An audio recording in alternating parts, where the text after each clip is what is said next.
Got a lot of new rock to add to the collection. Kick it!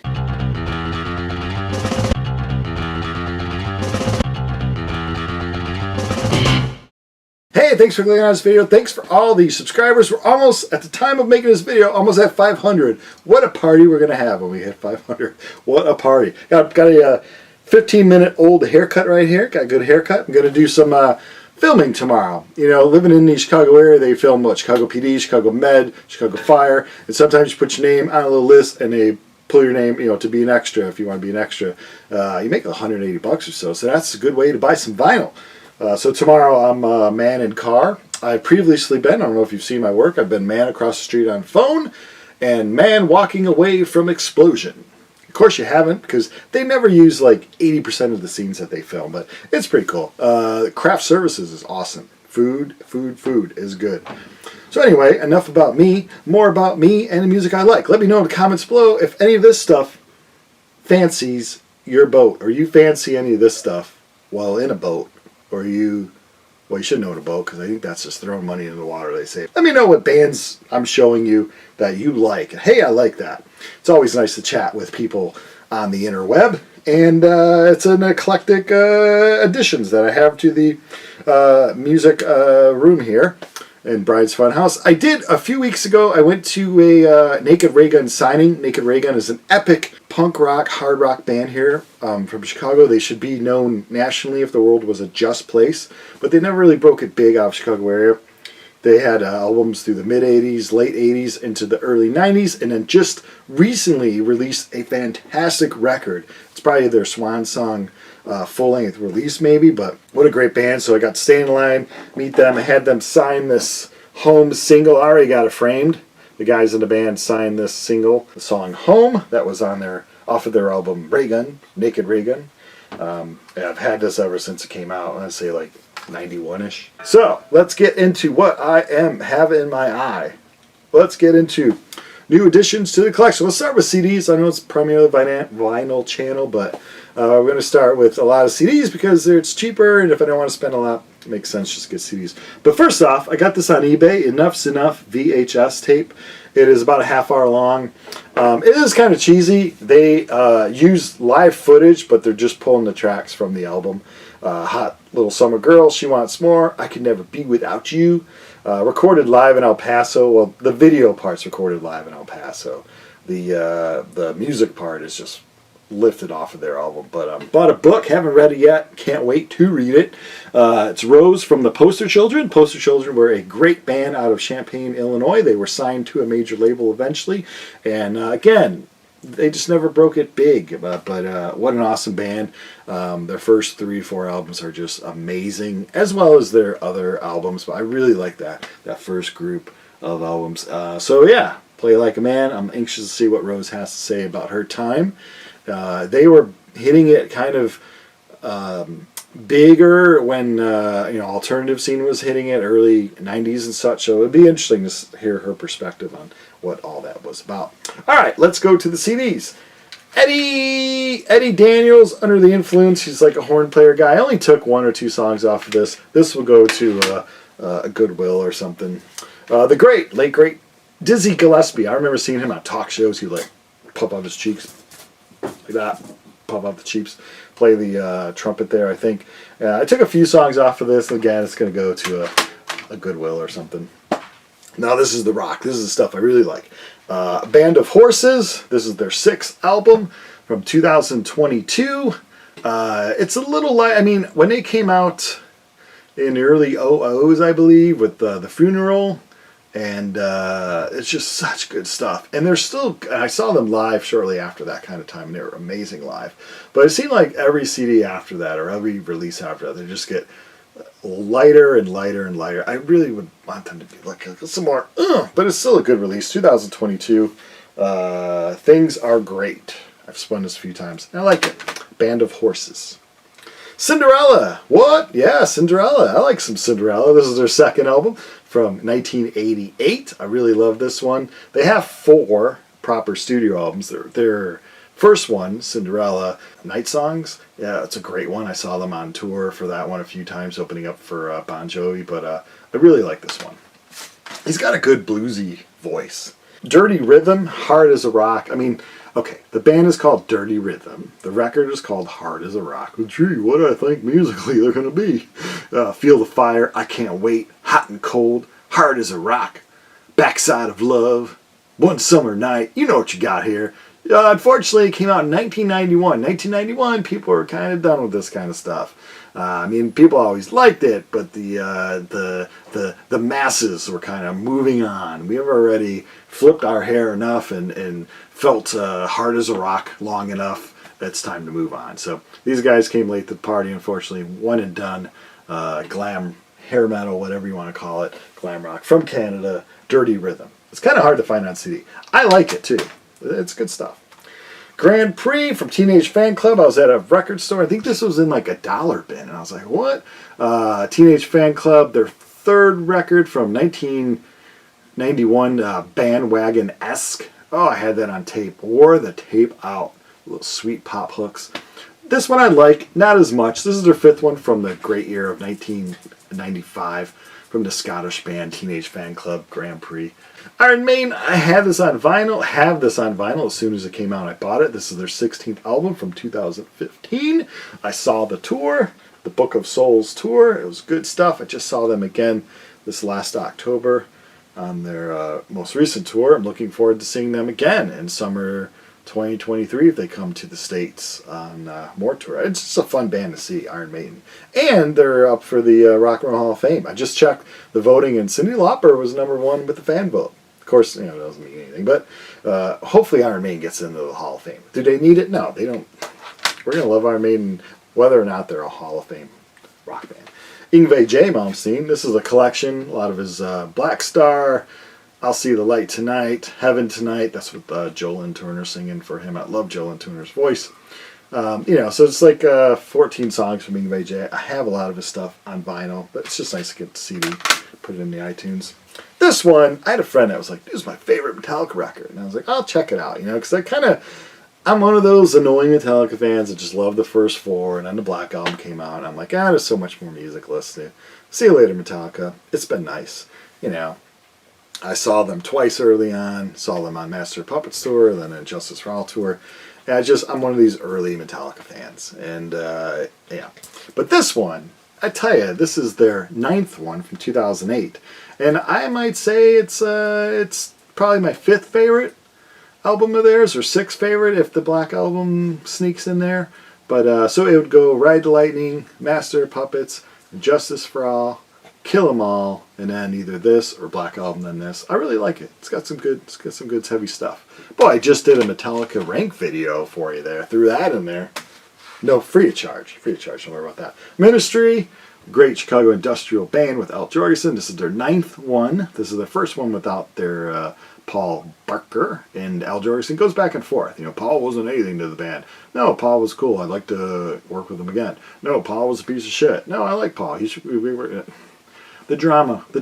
But anyway, it's 2004. It's their 9th one, and it is it's pretty good. I mean, it's Houses of the Mole. It's not a great title, but I think it's their first of the trilogy about George Bush and all that.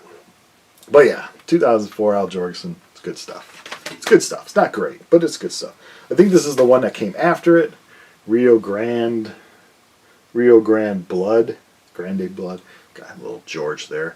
I haven't listened to this one, but someone tells me it probably sounds a lot like this one, so it's fine. Robert Plant, 1983 solo record. I think he was about 35 when he put this out. I was 12. I think I was in the summer of 6th grade when this came out, and I tell you, his first solo, growing up, I loved AC/DC, Cheap Trick, and Led Zeppelin. I was like my big three, and I still love those bands. And I think somehow when he put that first one out, it kind of escaped me. I may have bought it on vinyl, but after I bought this one. So I was like all excited on this album, and I love it. Other Arms, In the Mood, Big Log, of course, single, Phil Collins jamming it on drums. Boy, that white boy can play. Phil Collins is a hell of a drummer. Yes, he's got cheesy love songs and cheesiness, and some people, Peter Gabriel is Genesis. Screw that Phil Collins guy. I'm not talking about any of that. I'm just talking about him as a drummer. He's a really damn good drummer. Or was. He, get older and arthritis. And Anyway, back to Robert Plant. This is the great solo album. And it's like with Journey, Escape, this takes me back to the 80s as soon as I hear it. Instantly bought the vinyl of it in 83, and just recently, obviously now, have the CD of it. So I can upload that to my iTunes. Boy, that's a long explanation for that. Robert Plant and Jimmy Page, Walking into Clarksdale. This one escaped me. I never knew they put this out. I knew they had, Page, Coverdale. I knew they had Plant and Page, No Quarter or something like that. I never knew they had this one. I really like it. It's good stuff. It's great stuff. Smashing Pumpkins, 1994, they put out Pisces Iscariot. This is kind of like songs that didn't make Siamese Dream and songs that were on the flip side of singles and stuff like that. I remember I purchased the vinyl, which I have, which is one of my most valuable albums I have, as I purchased the limited edition vinyl of it with a 7-inch from, I think, Blackout Records here in Chicago, right next to the Music Box Theater, which isn't there anymore. The Music Box Theater is still here, but not Blackout Records. Frail and Bedazzled, one of my favorite Smashing Pumpkins songs, is off of this. Also their cover version of Landslide from Fleetwood Mac, Stevie Nicks, that's on that one. 1977, their 7th album, their 2nd with Tommy Shaw. Of course, I'm talking about Styx, Grand Illusion. I love this record. I love it. Finally have it on CD. More Styx. This is their 10th one from 1981. A lot of people say this is when they lost their edge, kind of went cheesy. Man, it went 3 times platinum. This is a great record. Rockin' to Paradise, Too Much Time on My Hands. Of course, after this is when they went to Domo Domo, Domo Domo, Domo Mo de Go. So maybe that's when they started the cheesiness and the group kind of imploded. But anyway, kick it back to 1981. Good stuff. Styx, Return to Paradise. This is when they got back together for a little bit, way back in the mid 90s, early to mid 90s. I think I saw them on this tour, I want to say, but then I'm thinking I didn't. I don't know. It's one of those things. But anyway, now I own the CD of it. Great show there. Another band that gets slumped into hair metal and all that kind of stuff. 1987, this is their 3rd release, Tell No Tales, from the band TNT.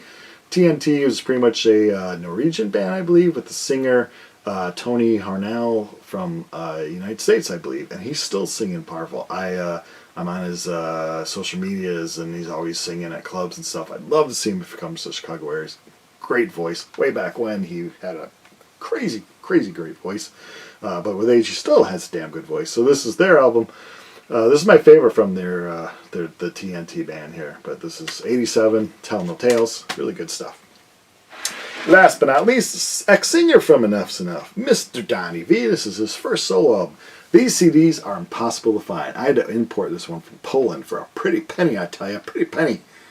All the way from Poland, Jak się masz, Dzień dobry. First of his from 2003 is called Just Enough. Obviously, he played Enough's Enough. The guy's great. If you like the Beatles, you're going to like him. If you like power pop, you're going to like him. If you like hair metal and all that stuff, you're going to love Enough's Enough.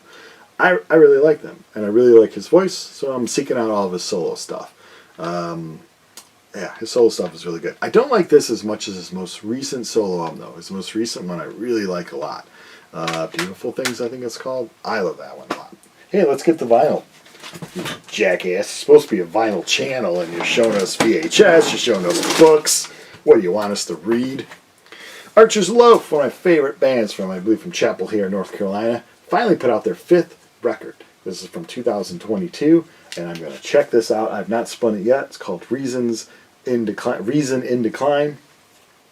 What was it? 93, Icky Metal from Archer's Loaf, one of the best records. It's a shame that some people are like snobby towards indie rock or college rock. It's not as good as mainstream rock. What is mainstream rock anymore? Who's rock anymore? No one.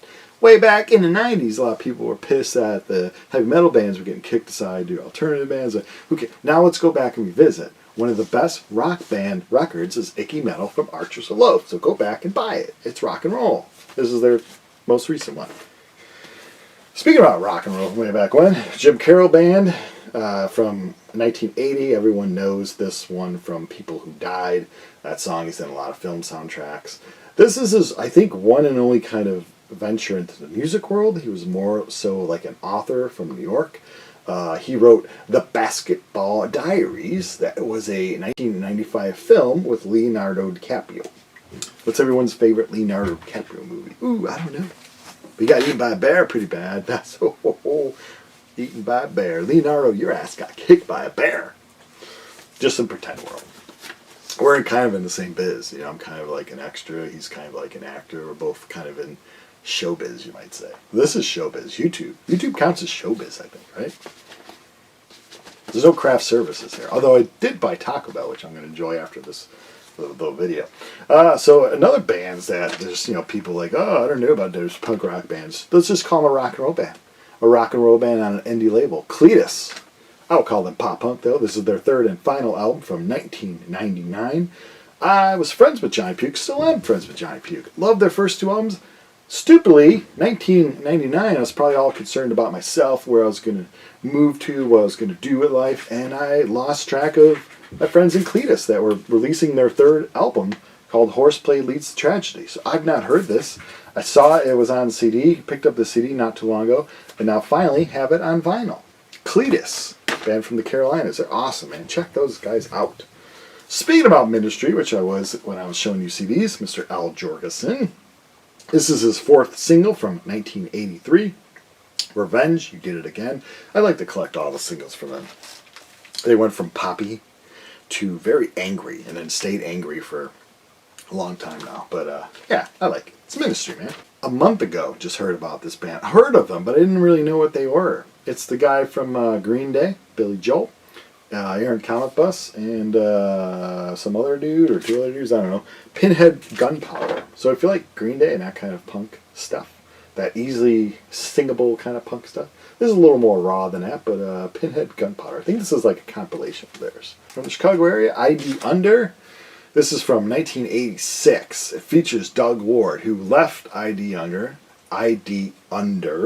then went to form 8 Bark, then V Reverse, and I believe currently, I'm going to forget the name, Drilling for Blasting, Blasting for Drilling. I don't know. The guy is a great person for music. Great guy. He was a big-time scenester in the punk rock scene. When I was getting into the local scene here in punk rock, he was like one of these people that you looked up to because they were doing it all. They were, you know, putting out zines, working for Underdog Records, had the cool apartment loft with all the punks living there, playing in bands.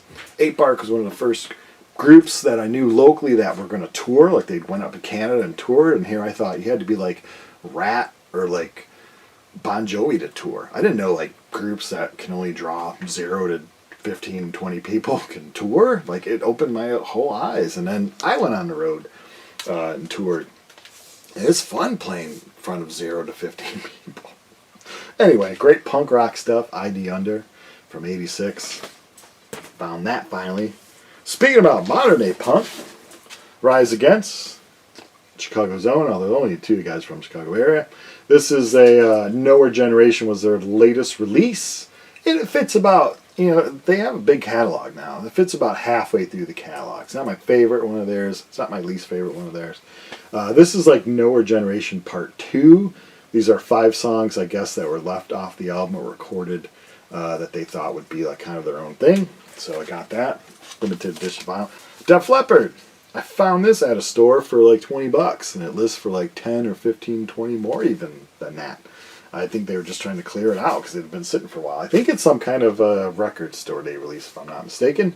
This is called When the Walls Came Tumbling Down. It's a live show from Oxford, April 26, 1980. This is before High and Dry, which is my favorite Def Leppard album is High and Dry. This is before that even. So it's before that Phil Collin dude joined the band. Dog's going crazy. So yeah, it's got all the early stuff from like Rock Brigade, Good Morning Freedom, Hello America. Good stuff from their On Through the Night era. But yeah, my favorite era of them is probably like High and Dry to Pyromania. Hey, that's it. Boy. Alright. Time for me to go eat some Taco Bell. Let me know in the comments below. Hey, I really like that. Or hey, I'm going to check that out. Or hey, this is what I got. Or hey, just how are you? Thanks for watching.